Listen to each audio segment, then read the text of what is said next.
Assalamu alaikum urmаттуу достор. Сиздерге өтө бир сонун нерсени бөлүшкүм келип турат. Азыр мен субханалла дейм. Менин аркаман сиздер дагы субханалла десеңиздер пайдасын билесиздер, ошондой эле түшүнүктүү болот. Субханалла, дагы бир жолу субханалла, дагы бир жолу субханалла. Бир күнү мечитте, Бишкекте бир мечитте отурдук. Абдулхамид деген агайыбыз, устазыбыз ушундай баян айтып отурду дагы, бизди мындай карап туруп субханалла деди.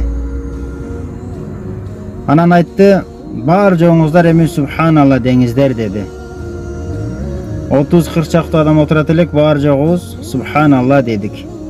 Десек айтты, менин бейишиме 30-40 чактуу дарак тигилди, ал эми ар бириңиздердин бейишиңиздерге бирден дарак тигилди деди. Себеби мындай хадис бар эмеспи? Ким бир жолу субханалла десе, анын бейишине бир дарак өсөт, анын көлөкөсүн ушунчалык гүлүгаттагы 100 жылда чуркап басып өтө албайт. Ошол сыңарындай достор, көрүп аткан туугандар, мен билбейм канчаңыздар көрдүңүздөр, канчаңыздар көрсөңүздөр субханалла десеңиздер, менин бейишиме ошончо дарак тигилди, ар бириңиздердикине бирден тигилди. Айтайын дегеним, башка бир туугандарга субханалла, алхамдулилла, Аллаху акбар деп бейишиңиздерди бакка толтуруп алыңыздар. Себепчи болуп калыңыздар туугандар.